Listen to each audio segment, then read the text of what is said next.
एक तरफ पाकिस्तान की कंगाली दूर करने के लिए वहां की सरकार पूरी दुनिया के सामने भीख मांग रही है, दूसरी तरफ पाकिस्तान की सरकार लग्जरी गाड़ियों पर करोड़ों खर्च करने की योजना बना रही है। सबसे ज्यादा हैरान करने वाली बात यह कि पाकिस्तान की सरकार ने विदेशी कर्ज के बूते महंगी कारें खरीदने की योजना बनाई।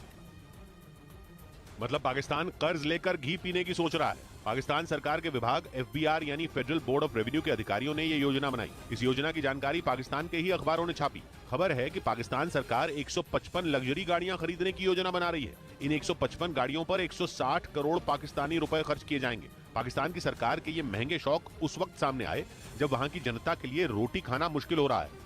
और उससे भी बड़ी बात तो यह है कि जिस 160 करोड़ पाकिस्तानी रुपए के बूते ये कारें खरीदी जाएंगी, वो रकम भी पाकिस्तान की नहीं है, बल्कि ये वर्ल्ड बैंक का पैसा है जो पाकिस्तान को किसी दूसरे प्रोजेक्ट के लिए दिया गया था। और उस प्रोजेक्ट के तहत पाकिस्तान में इन्वेस्टमेंट बढ़ाने के लिए खर्च किया जाना था, लेकिन इस रकम का बड़ा हिस्सा पाकिस्तान कारें खरीदने पर खर्च करेगा। खबर है कि ये कारें 1500 सीसी से 3000 सीसी वाले इंजन की होंगी। इतनी क्षमता वाले इंजन की गाड़ियों को लग्जरी कारों की श्रेणी में रखा जाता है। ऊपर से पाकिस्तान की सरकार ने यह बिल्कुल नहीं बताया कि इन कारों को कौन चलाएगा। ये भी नहीं बताया गया कि कंगाली से बेहाल मुल्क को अचानक इन कारों की जरूरत क्यों पड़ी। और सबसे बड़ा सवाल तो ये कि महंगी कारों को खरीदने से सरकार इन्वेस्टमेंट कैसे बढ़ाएगी। यही वजह है कि पाकिस्तान की सरकार का ये प्लान अब उसकी फजीहत की वजह बन रहा है। इस बीच पाकिस्तान की जनता के बाद अब वहां के अर्थशास्त्री भी इस बात को मानने लगे हैं कि पाकिस्तान की कंगाली का इलाज सिर्फ भारत के पास ही है। वहां के विशेषज्ञ शहबाज शरीफ सरकार को नसीहत दे रहे हैं कि झूठी शान में मरने के बजाय भारत के सामने झुकना भी पड़े तो ऐसा कर लेना चाहिए, क्योंकि अब पाकिस्तान की अर्थव्यवस्था वेंटिलेटर पर जाती दिखाई पड़ रही है। मतलब ये कि अगर जल्द पुख्ता इलाज नहीं हुआ तो फिर पाकिस्तान की अर्थव्यवस्था की सांस उखड़ जाएगी। और उसका ऐसा हाल न हो, इसके लिए पाकिस्तान के एक्सपर्ट अपने प्रधानमंत्री शहबाज शरीफ को नसीहत दे रहे हैं।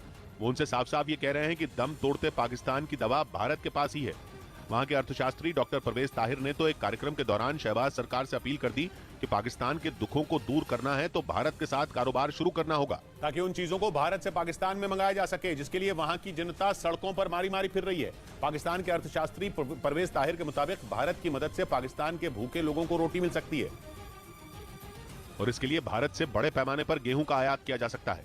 उन्होंने तर्क दिया कि भारत दुनिया के कई देशों को गेहूं दे रहा है। ऐसे में अगर पाकिस्तान अपनी अकड़ छोड़कर भारत से मदद मांगे तो उसे भी गेहूं मिल सकता है। इसके साथ ही वहाँ के विशेषज्ञ ये भी मानते हैं कि अनुच्छेद 370 पर पाकिस्तान को अपना अड़ियल रवैया छोड़ देना चाहिए। असल में जम्मू कश्मीर से अनुच्छेद 370 खत्म करने के बाद पाकिस्तान ने भारत से व्यापार पर रोक लगा दी थी, लेकिन इसकी वजह से पाकिस्तान के कई उद्योग धंधे चौपट हो गए। सबसे बड़ी मार तो वहां के कपड़ा उद्योग पर पड़ी, क्योंकि भारत से पाकिस्तान ने कपास का आयात बंद कर दिया। इसके बाद वहां उसकी भारी कमी हो गई, जिसे देखते हुए पाकिस्तान के उद्योगपतियों ने कई बार यह गुहार लगाई कि उन्हें भारत से कपास मंगाने की इजाजत दी जाए, लेकिन पाकिस्तान की सरकार ने उनकी मांग पर ध्यान ही नहीं दिया, जिसकी वजह से वहां कपड़ा बनाने वाली हजारों फैक्ट्रियां बंद हो गईं और उनमें काम करने वाले लाखों मजदूर सड़क पर आ गए, जिससे पाकिस्तान की अर्थव्यवस्था की हालत बदतर होती चली गई।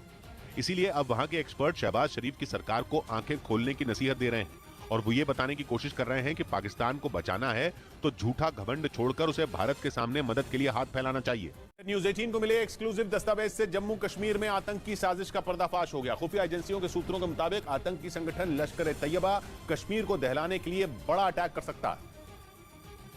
और न्यूज़ 18 को मिले एक्सक्लूसिव दस्तावेज ये बताते हैं कि आतंकियों के निशाने पर सुरक्षा बल के जवान हैं, जिन पर आने वाले 3 से 4 दिनों में राजौरी जिले में हमला हो सकता है। इसकी जिम्मेदारी लश्कर-ए-तैयबा ने अपने 2 आतंकियों को दी है। खुफिया एजेंसियों से मिले एक्सक्लूसिव दस्तावेज के मुताबिक उन आतंकियों के नाम दानिश हामिद और बासित अहमद है। आतंकी दानिश शोपियां का रहने वाला बताया गया, जबकि बासित का घर कुलगाम जिले में बताया गया। दोनों आतंकी AK-47 राइफल से लैस हैं, जो कम उम्र के लड़कों को बरगलाकर उन्हें हथियार उठाने के लिए उकसाने में भी जुटे हैं।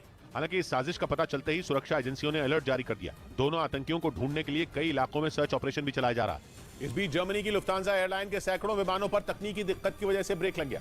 बताया गया कि लुफ्तांजा एयरलाइन के कंप्यूटर सिस्टम में कुछ गड़बड़ी हो गई, जिसके बाद उसके विमान जर्मनी के कई एयरपोर्ट पर खड़े हो गए। वहां से आई फ्रैंकफर्ट एयरपोर्ट की तस्वीरों में सैकड़ों यात्रियों की भीड़ दिखाई दी। एयरपोर्ट पर हर तरफ अफरा तफरी का माहौल नजर आया। लुफ्तांजा एयरलाइन की तरफ से बताया गया कि ये परेशानी यात्रियों की बोर्डिंग के दौरान आई, जिसकी वजह से कई जगहों पर शुरू में पेपर और पेन का इस्तेमाल करने के लिए मजबूर होना पड़ा। हालांकि जब परेशानी कई घंटों दूर नहीं हुई तब बड़ी संख्या में उड़ानों को रद्द करना पड़ा। अकेले फ्रैंकफर्ट एयरपोर्ट पर ही लुफ्तांजा एयरलाइंस की 120 उड़ानें रद्द हो गई। हालांकि एयरलाइन के कंप्यूटर सिस्टम में गड़बड़ी किस वजह से आई, इसका पता नहीं चल पाया। इधर मध्य प्रदेश के रीवा में केंद्रीय उड्डयन मंत्री ज्योतिरादित्य सिंधिया क्रिकेट खेलते नजर आए, लेकिन इस दौरान उनका एक कार्यकर्ता घायल हो गया। क्योंकि सिंधिया के बल्ले से निकला एक शॉट सीधे उसके सिर पर जा लगा, जिससे वो बीजेपी कार्यकर्ता घायल हो गया। फिर उसे इलाज के लिए फौरन अस्पताल में भर्ती करवाया गया। बाद में ज्योतिरादित्य सिंधिया भी घायल कार्यकर्ता को देखने हॉस्पिटल पहुंचे। हालांकि मामूली चोट होने की वजह से डॉक्टरों ने उसे जल्द ही छुट्टी दे दी। उधर यूके की एक संस्था ने दावा किया कि कोरोना में मास्क लगाने का कुछ खास फायदा नहीं है। जिस संस्था ने यह दावा किया उसका नाम कॉकरेन है और ये संस्था स्वास्थ्य मामलों पर रिसर्च करती है। इस संस्था ने यह दावा करीब 2 साल की रिसर्च के बाद किया और नतीजा निकाला कि कोरोना में मास्क लगाना बेकार है, या यूं कहें कि मास्क लगाने का कोई फायदा ही नहीं होता।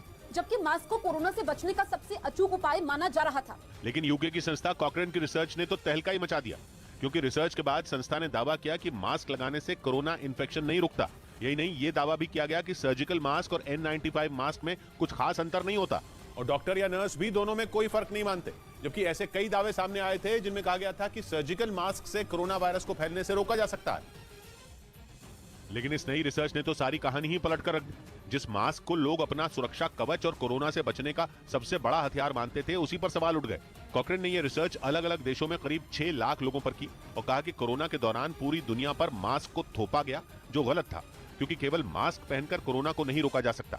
हालांकि रिसर्च के आखिरी पॉइंट में यह भी लिखा गया कि मास्क के रोल को सिरे से नकारना गलत होगा, लेकिन यह जरूर कहा जा सकता है कि कोरोना से लड़ने के लिए केवल मास्क के भरोसे बैठे रहना ठीक नहीं, क्योंकि मास्क लगाने के बावजूद कोरोना फैला और अब भी कई देशों में महामारी का ये वायरस लोगों का दम घोट रहा है।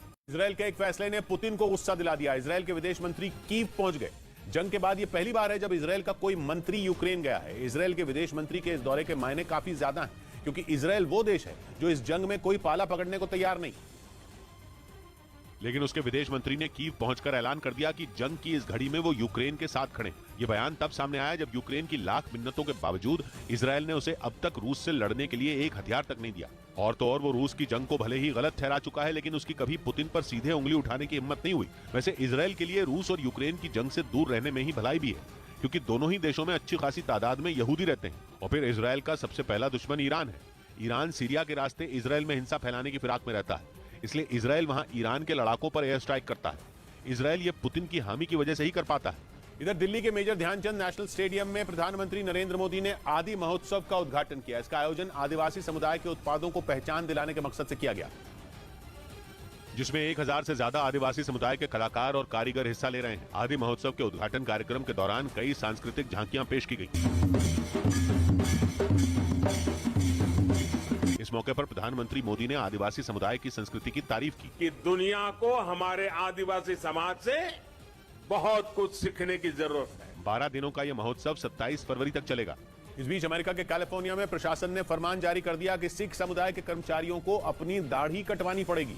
इस आदेश के बाद अमेरिका के कई राज्यों में प्रदर्शन शुरू हो गए और सिर्फ कैलिफोर्निया ही नहीं बल्कि अमेरिका के कई राज्यों में लोग सड़कों पर उतर आए, क्योंकि कैलिफोर्निया प्रशासन ने आदेश जारी कर दिया कि सभी सरकारी एजेंसियों में काम करने वाले सिख कर्मचारी अब दाढ़ी नहीं रख सकेंगे। यानी अगर सिख कर्मचारियों को नौकरी करनी है तो उन्हें अपनी दाढ़ी कटवानी होगी। वहां के प्रशासन ने यहाँ तक कह दिया कि भले ही इसके पीछे कोई धार्मिक वजह हो या कोई मेडिकल कारण, ये नियम हर हाल में लागू किया जाएगा। इस आदेश के खिलाफ कई मानवाधिकार संगठनों ने अपना विरोध जताना शुरू कर दिया। इधर न्यूज 18 को मिले एक्सक्लूसिव दस्तावेज से जम्मू कश्मीर में आतंकी साजिश का पर्दाफाश हो गया। खुफिया एजेंसियों के सूत्रों के मुताबिक आतंकी संगठन लश्कर-ए-तैयबा कश्मीर को दहलाने के लिए बड़ा अटैक कर सकता है। और न्यूज 18 को मिले एक्सक्लूसिव दस्तावेज ये बताते हैं कि आतंकियों के निशाने पर सुरक्षा बल के जवान हैं, जिन पर आने वाले 3 से 4 दिनों में राजौरी जिले में हमला हो सकता है। इसकी जिम्मेदारी लश्कर-ए-तैयबा ने अपने 2 आतंकियों को दी है। खुफिया एजेंसियों से मिले एक्सक्लूसिव दस्तावेज के मुताबिक उन आतंकियों के नाम दानिश हामिद और बासित अहमद है। आतंकी दानिश शोपियां का रहने वाला बताया गया, जबकि बासित का घर कुलगाम जिले में बताया गया। दोनों आतंकी AK-47 राइफल से लैस हैं, जो कम उम्र के लड़कों को बरगलाकर उन्हें हथियार उठाने के लिए उकसाने में भी जुटे हैं। हालांकि इस साजिश का पता चलते ही सुरक्षा एजेंसियों ने अलर्ट जारी कर दिया। दोनों आतंकियों को ढूंढने के लिए कई इलाकों में सर्च ऑपरेशन भी चलाया जा रहा है। यूके की एक संस्था ने दावा किया कि कोरोना में मास्क लगाने का कुछ खास फायदा नहीं है। जिस संस्था ने यह दावा किया उसका नाम कॉकरेन है और यह संस्था स्वास्थ्य मामलों पर रिसर्च करती है। इस संस्था ने यह दावा करीब 2 साल की रिसर्च के बाद किया और नतीजा निकाला कि कोरोना में मास्क लगाना बेकार है, या यूं कहें कि मास्क लगाने का कोई फायदा ही नहीं होता। जबकि मास्क को कोरोना से बचने का सबसे अचूक उपाय माना जा रहा था। लेकिन यूके की संस्था कॉकरेन की रिसर्च ने तो तहलका ही मचा दिया, क्योंकि रिसर्च के बाद संस्था ने दावा किया कि मास्क लगाने से कोरोना इन्फेक्शन नहीं रुकता। यही नहीं, ये दावा भी किया गया कि सर्जिकल मास्क और N95 मास्क में कुछ खास अंतर नहीं होता और डॉक्टर या नर्स भी दोनों में कोई फर्क नहीं मानते। जबकि ऐसे कई दावे सामने आए थे जिनमें कहा गया था कि सर्जिकल मास्क से कोरोना वायरस को फैलने से रोका जा सकता है। लेकिन इस नई रिसर्च ने तो सारी कहानी ही पलट कर रख दी। जिस मास्क को लोग अपना सुरक्षा कवच और कोरोना से बचने का सबसे बड़ा हथियार मानते थे, उसी पर सवाल उठ गए। कॉकरेन ने यह रिसर्च अलग अलग देशों में करीब 6 लाख लोगों पर की और कहा कि कोरोना के दौरान पूरी दुनिया पर मास्क को थोपा गया, जो गलत था, क्योंकि केवल मास्क पहनकर कोरोना को नहीं रोका जा सकता। हालांकि रिसर्च के आखिरी पॉइंट में यह भी लिखा गया कि मास्क के रोल को सिरे से नकारना गलत होगा, लेकिन ये जरूर कहा जा सकता है कि कोरोना से लड़ने के लिए केवल मास्क के भरोसे बैठे रहना ठीक नहीं, क्योंकि मास्क लगाने के बावजूद कोरोना फैला और अब भी कई देशों में महामारी का ये वायरस लोगों का दम घोट रहा है।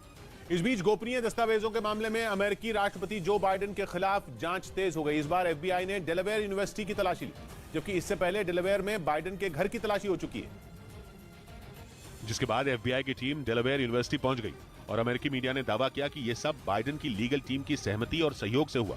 इससे पहले पिछले महीने की 20 तारीख को जो बाइडेन के डेलावेयर वाले घर पर छापा पड़ चुका है और 13 घंटे तक चली कार्रवाई में FBI को 6 गोपनीय दस्तावेज मिले थे। जिस समय बाइडेन के घर की तलाशी ली गई, वहां न जो बाइडेन थे और न ही उनकी पत्नी।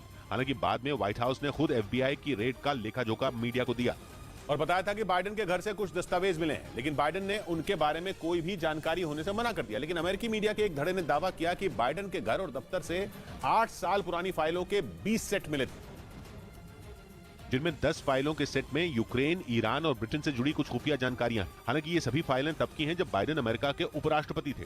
यानी FBI बाइडेन के अतीत के राज खंगाल रहा है, क्योंकि गोपनीय दस्तावेजों के मामले में ट्रंप पर पहले ही सवाल खड़े हो चुके हैं। 2022 में उनके घर और दफ्तर पर भी छापे पड़े थे और अब बाइडेन का घर, दफ्तर और दूसरी कई जगह खंगाली जा रही है। यानी इस मामले में ट्रंप और बाइडेन दोनों एक ही थाली के बैंगन हैं। हालांकि बाइडेन ये साफ कर चुके हैं कि उन्हें FBI की कार्रवाई से कोई फर्क नहीं पड़ता, क्योंकि उन्होंने कुछ गलत नहीं किया है। लेकिन ट्रंप ने इस मौके का खूब फायदा उठाया और बाइडेन की घेरेबंदी शुरू कर दी, क्योंकि बाइडेन के घर और दफ्तर से 1-2 नहीं 20 गोपनीय दस्तावेज मिले हैं, जिसकी वजह से ट्रंप को मौका मिल गया, क्योंकि बाइडेन पर गोपनीय दस्तावेजों के रखरखाव में लापरवाही बरतने का आरोप लगा और उनके घर और दफ्तर के बाद डेलावेयर यूनिवर्सिटी में 2 जगहों पर छापे पड़े। हालांकि तलाशी किस किस विभाग में हुई ये नहीं पता, लेकिन पिछले कुछ महीनों से अमेरिका के राष्ट्रपति के खिलाफ चल रही ये जांच उनके गले की हड्डी बन सकती है, क्योंकि ट्रंप की कुर्सी जाने की कुछ बड़ी वजहों में गोपनीय दस्तावेजों का मामला भी शामिल था।